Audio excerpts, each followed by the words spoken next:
Motorsport 411 presents all the four- and two-wheeled action. Motorsport 411 with Sean Cardovillis.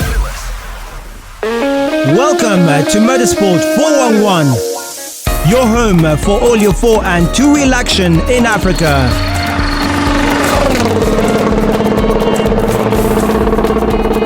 Coming up in this episode, we speak exclusively to Hamza Anwar, who competed in his first ever snow event at Rally Sweden.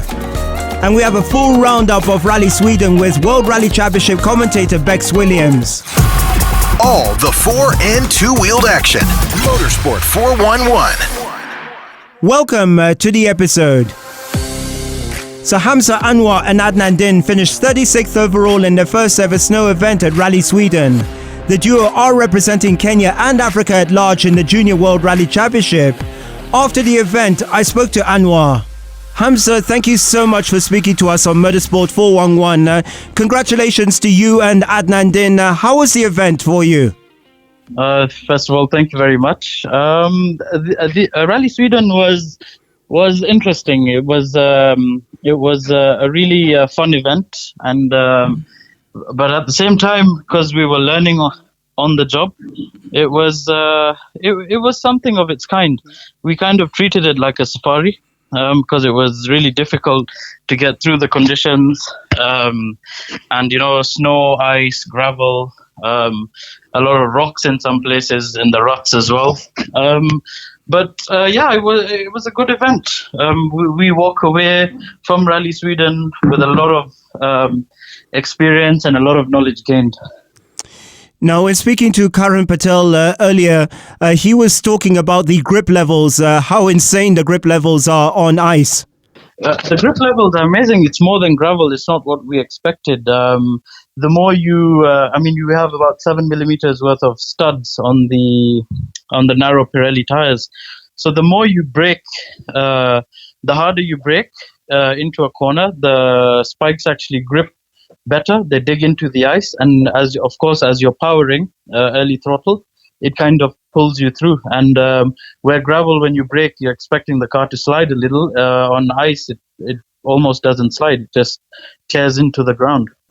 I guess the conditions were very, very different for you. You're going, below zero in terms of the temperature. How was it for you? No, I mean, certainly we had to kind of climatize. We tried to get to the event a little earlier. I was testing in Norway for one day with John Hoagland in a Rally 3 car. So that was good for me, at least as a driver. I got to face minus 20 plus temperatures quite earlier on, so I could adapt about almost a week before the event. So that was really a plus point. And it was very cold. Adnan, coming from the coastal area of Mombasa, he had a little more of a difficult time coping with the cold, but he eventually adapted quite well and was all right. Just on the transport sections, we had to keep the heater on the whole time. Now, the setup of a JWRC team, how different is it compared to what you're used to here in Kenya? I mean, of course, M Sport Poland comes from M Sport, and it's a proper works factory kind of setting. It was fantastic. I mean, they have full data logging the whole time. You can actually compare your data logging with the fastest driver's data logging, so you could know when he was shifting, when he was on the power, when you weren't. So they're very helpful in improving and building confidence to drivers. And they're very information is shared the whole time. We're in constant communication throughout the event. So it was amazing. They were very professional, and we felt really, we felt confident going into the event. Any questions you have, they ask you even more questions than you'll have to ask them, actually. And it was fantastic. They were very professional. Now, at one point, you were 5th overall, eventually finishing 8th out of 9 competitors. The main thing was to get to the finish. Yes, certainly. We were going well. The shakedown, we finished 7th fastest, and then, but we quickly realized we were on the ball, when we were giving it almost all we had. we'd make a mistake or two, and that would land us either in a snowbank, damaging the vehicle. And we want to try and keep our costs as low as possible. And we realize we've come so far. We need to finish this event before we can think of anything else. Like a great man once said, Sheikh Mehta, to win you have to finish. And we kept that in mind, and it brought us to the end. We drove maybe at 60-70% most of the time, just trying to keep the car on the road, because the snowbanks and you can use the snowbanks to bounce off, but it can be an advantage and a disadvantage, because we were running one of the last few cars at the back of the field. The rest of the top drivers had already used the banks, and usually the more they get hit, they get softer gradually as they progress during the day. So we were keeping that in mind, and we took a strategic decision to just keep it on the road and keep it moving. Now, it was a huge learning curve for you. What did you learn from the rally? Oh, Sean, to be honest, I couldn't tell you everything, because I learned so much, from driving technique to, just driving as itself. The lines were very unique. The main thing for me was our reconnaissance, the recce. Because as we recce in Kenya, usually the conditions will get rutted or something, but, we didn't take snowbanks into consideration, that they'll get so degraded. And like for example, what we'd grade as a right 1 would actually become a right 3. Just for example, because the rest of the cars had cleared the path for us. So that was the main thing we learned, that we have to learn to kind of calculate how much the roads are going to get deterred and how much we can maximize on that. We eventually were using some snowbanks here and there to try and keep us on track. And we learned that, we usually, our braking wasn't so hard, our left foot braking. And we learned that we have to brake a bit more aggressively, to let the spikes dig into the ground. And it was amazing. Braking distances were really readjusted, and it was fantastic. We learned a lot, and we also implemented a lot of what we learned from our training. And we'll also implement a lot from just the first round out of 5 events of the JWRC. We'll implement into our driving in the ARC and Kenya National Rally Championship, hopefully. Now, not many people would know this. Unlike McRae Kimathi last season, with this one, it's largely being self-financed. Yes, the minute we haven't had any confirmation from any sponsors. We do have some help from the federation, but hopefully we'll get some confirmations very soon, because it is very expensive, and to drive with that in your mind is also it's not an advantage, because you're always thinking, oh, if I damage this, I might. It's still like how I'd be rallying privately almost, we be positive, and hopefully something will come through quite soon. And I'm sure you must be so grateful to your dad, of course, Asad Anwar, your family and all. You're getting so much support, for you to pursue your rally career. No, certainly it's been great. My dad's been great. He's nurtured me and mentored me from since I can remember, and I'm just very proud to hold my family name on the world stage, and also I'm holding the Kenyan flag up and also representing Africa to a certain extent. So I'm very proud, and I'm very happy, and hopefully things will work out soon. Now, you don't have much time to rest. You've got the ARC, the Equator Rally, up next, huh?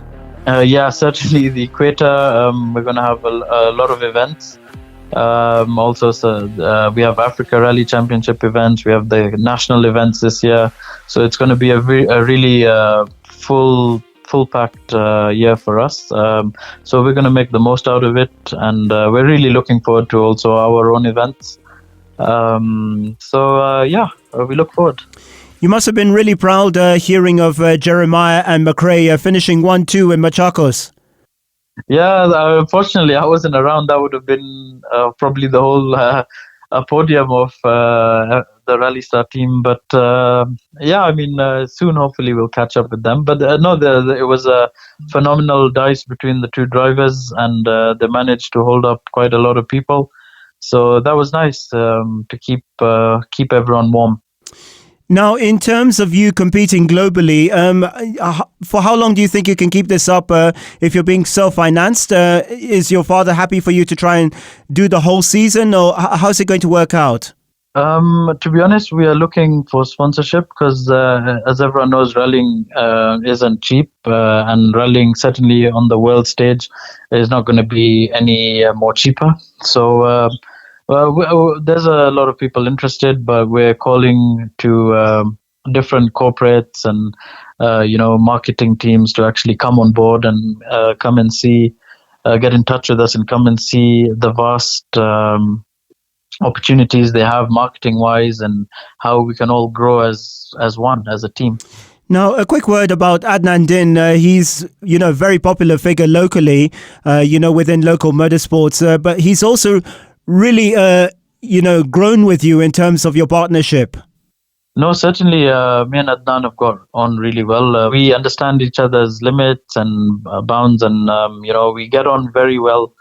He understands me. I understand him.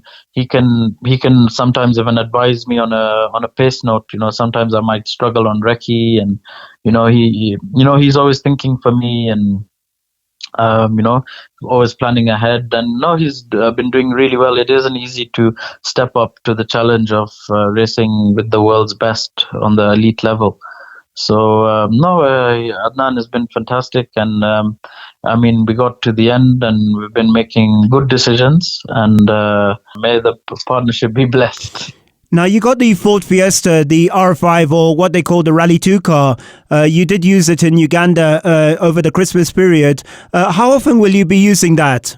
To be honest, there's no plans of rallying it, actually. It's around. It's actually going to be rented out for the World Rally Championship safari. But you never know. We might get lucky, an odd event here and there, and actually get to drive it. So your plan this year is to use the Ford? We're still with the Rally Star team, and we aim to continue.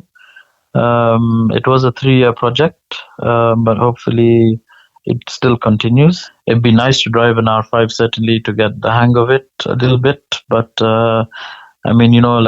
just for example, my competitors in the Junior World Rally Championship, majority of them have actually been rallying Rally 2 car quite successfully.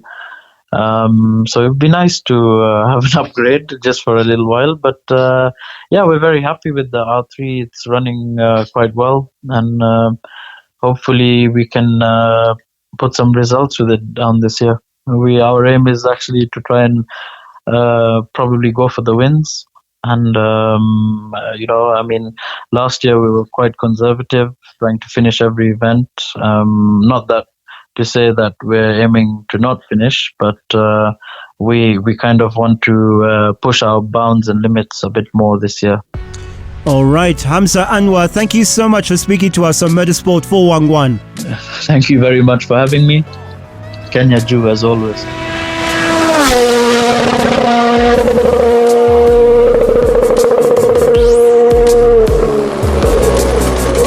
That's junior rally driver Hamza Anwar. We'll be back. All the 4 and 2-wheeled action. Motorsport 411. So welcome back. In only his second event since his return to M Sport, Oyt Tanak won Rally Sweden, finishing ahead of Craig Breen and Thierry Neuville. Becs Williams is an official commentator for the World Rally Championship. Becs, thank you so much for joining us on Motorsport 411. Rally Sweden done and dusted, but what an event it was, huh? Sean, it's great to be back with you. Yes, what an event it was. It was so exciting. It was a real edge of your seat thriller of an event with So many drivers battling it out, Craig Breen back in action and leading the event. And I don't think he expected that, to be honest, and neither did we. It was just an all-round roller coaster of a rally on snow, which, it's the only one we have all year. And I think everyone looks forward to it because it's so unique. And it really did deliver this year. Now, of course, everybody talking about Oit Tanak, so much expected of him. But I think it was a bit optimistic even at the beginning of the event to think that he could win. You're absolutely right. And that's what he said. I spoke to him on Wednesday night prior to Rally Sweden, and he said he had no idea where he was in comparison to the other drivers in terms of competition. They'd done a rally the weekend before in Estonia, in Otepää, so he'd had a good chance to really test the car, but it was on slightly different conditions there. And he had no idea. A journalist asked him, do you think you can go out there and win? He said, I can't tell you. He said, maybe speak to me after the first loop of stages and I'll let you know how I'm feeling with the car then. And obviously after that first loop of stages, he was feeling very good because, he was right to the front of the field. So it was interesting from his perspective. He didn't have a huge expectation going in, but once he got underway, once he understood he could do it, he had huge belief in him, as did Malcolm Wilson. And Tanak appears to be one of those drivers when he has the team on his side, you can bring out the best in him. That's when he's very dangerous. I think so. I think, when he knows that everything is around him and the team is geared towards him, which it is now, he's the number one at M Sport. There's no question of that.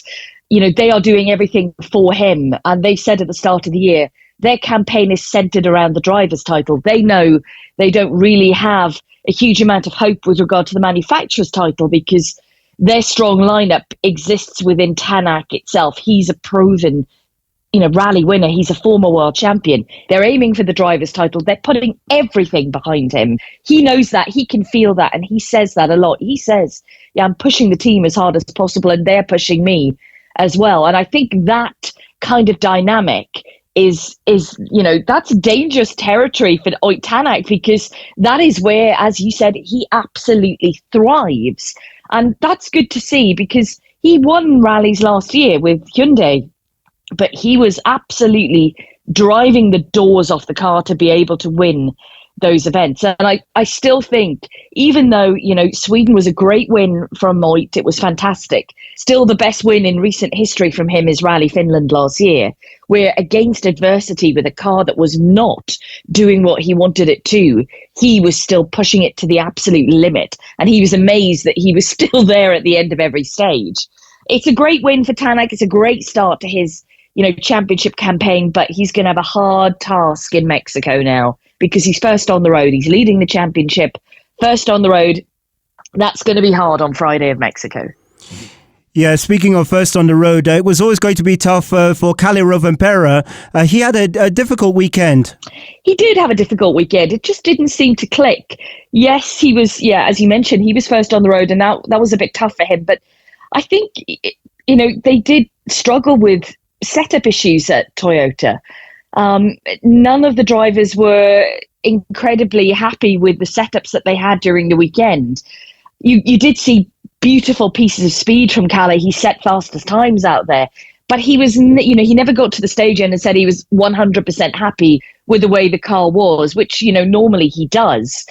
And that then, when you get to the power stage, and I know I'm jumping ahead here, but when he's dangled the carrot of trying to catch, as it was going into the power stage, Craig Breen, you knew that he had to be more than 100% happy with the car to be able to push as hard to make up that kind of time difference. And we didn't see that, which in itself is unusual from Rovanperä.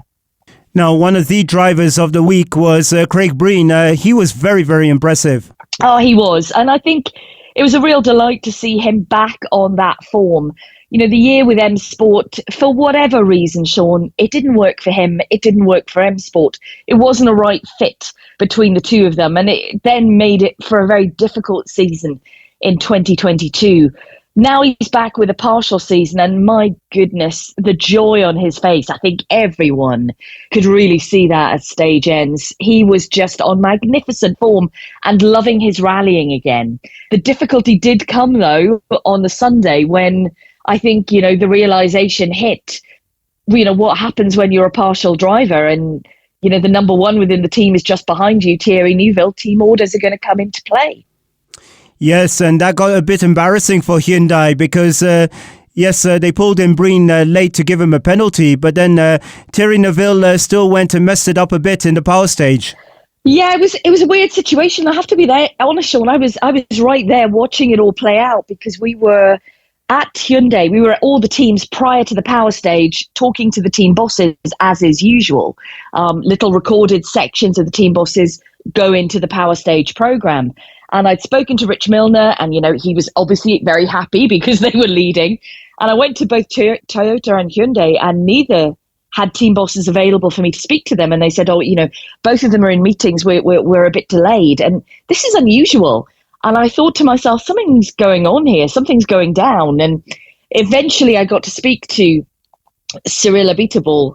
And by the time that I got to speak to him, the news had just broken that team orders had been pulled. And, I think when we all take a step back, you can understand the reasoning in the sense that you come to an end of a season.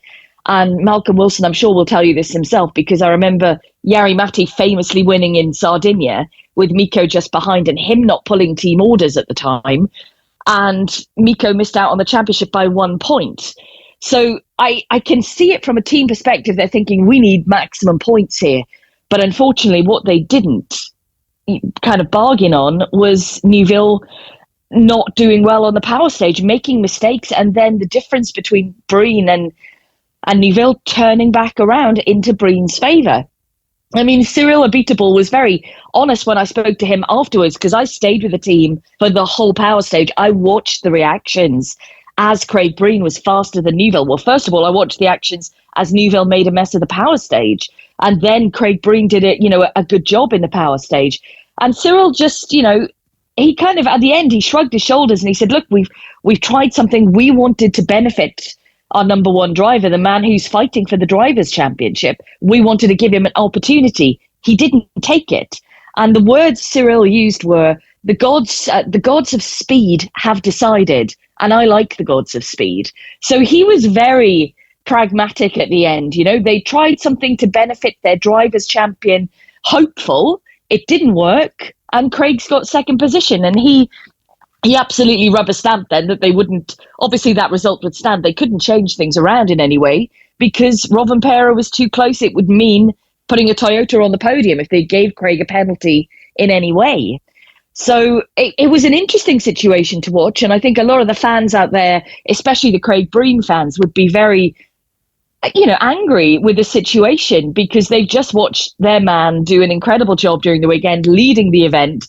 And then all of a sudden he's gone from the lead, he's dropped down to second, and he's got third now because of team orders. But I think everyone still has to remember that these teams are there to win championships, and they are going to be as ruthless as possible to be able to do that. And it started early this year, I have to say. We don't normally see team orders come into play this year, but I think it shows what a decisive character Cyril Abiteboul is.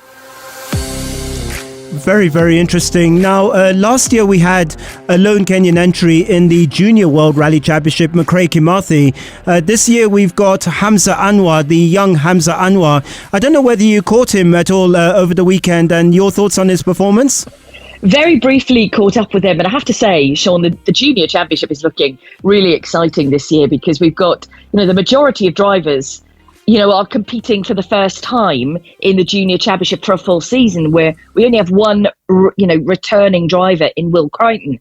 So it was really interesting to see then Hamza's progress against everyone else. He was quite a lot of fun at the start of the event because they did, the Junior Championship is not just about the driving. They're teaching these drivers how to deal with things mentally. They're coaching them in all kinds of different ways. And there's also a fun side to it as well. They all got on the ice hockey rink and they were playing a bit of ice hockey.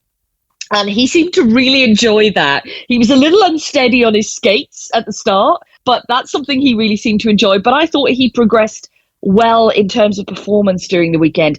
I think coming to Rally Sweden for the majority of the junior drivers, is a really tough ask, because for a lot of them, they've never competed on that surface before. And it's a difficult one, pardon the pun, to get to grips with because it reacts so differently to gravel or tarmac. And of course, you've got the aid of the studded tyres, which give you so much more grip than you expect. But I thought he did really well during the weekend. I'm looking forward to seeing him now on a more natural surface for him when we certainly get to the gravel events and seeing what he can do there. Becs, you're right in the thick of it. You're following the World Rally Championship. There's been a lot of talk about trying to encourage more manufacturers to enter the championship. What are your thoughts on it? You got two probably factory teams in terms of Hyundai and Toyota. You've got the team with the smaller budget, M Sport. What are your thoughts on the state of the championship? Well, I mean, the championship is incredibly exciting. And I think this is one thing the manufacturers were really stressing this weekend. Cyril Abiteboul was one. I mean, obviously, Sean, he's come from Formula One and he's come into a championship and into a sport that, is very new to him in rallying. And he's been blown away by the competition, by how exciting it is, by, the sheer speed, but also the bravery and the skill of these drivers. I think it's really opened up his eyes. He said during the weekend, we really need to be showing the world more what this sport is about. Malcolm Wilson also said during the weekend that, again, the World Rally Championship is at the forefront in terms of competition. And he mentioned the stage I mentioned earlier when we had a number of drivers within tenths of seconds of each other. He said, there isn't another motorsport event that does that. And he's right. And I think right now the championship is healthy in terms of competition. We've got incredible drivers who are doing extraordinary things. What we're lacking is more of them, I guess. We're lacking another manufacturer. M Sport are, as we well know, they haven't got the budget to be at a proper manufacturer level, but they are competing at a manufacturer level with a strong driver like Oyt Tanak. It would be incredible to attract more manufacturers. There's no question. I think that is something that everyone is working really, really hard to do. And I don't think you need too many of them either. You need maybe another two manufacturers, and that would be an incredible championship. Not that it's not an incredible championship right now, but it could be even better. And we would like to see more people recognize, I think, Sean, how incredible this sport is, how incredible this championship is, how many fans it has globally, how many people will follow this for 3 full days around the world and latch on to that and think we need to be part of this. We need to be seen around the world to be part of something that has such a following and delivers such incredible competition. And finally, in the Rally 2 category, he seems to have settled well. He's had a difficult time in the Rally 1 category, but Oliver Solberg, it was a very impressive drive by him. Do you know what? It really was. And I'm really pleased for him to get his first win on the board this season. You're right. He's had a very difficult year.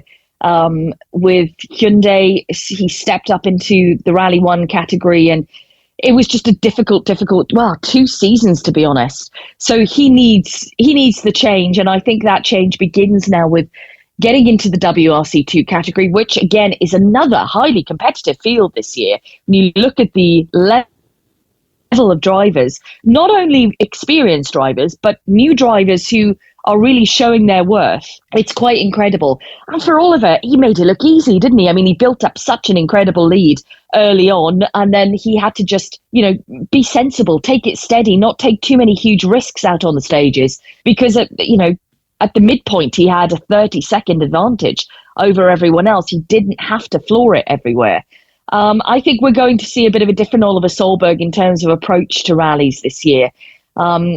Taking a step back from Rally 1 is not a bad thing. He's a very young driver, and many, many people, I think, quite wrongly have compared him to Kalle Rovanperä just because they're the same age and they have a famous rallying father.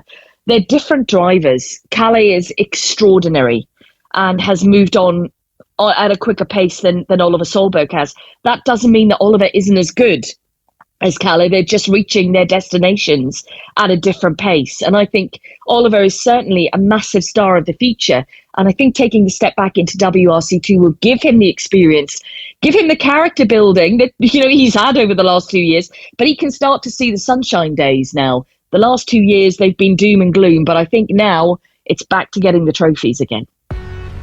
Becs, we really appreciate you supporting our podcast. Thank you so much for taking the time out to speak to us on Motorsport 411. Sean, it's a pleasure every single time. Looking forward to seeing you all at Rally Kenya this year.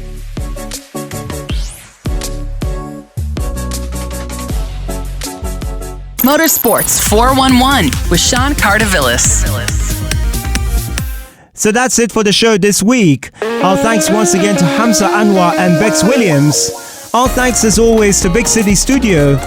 I'm Sean Cardovillis. See you next week.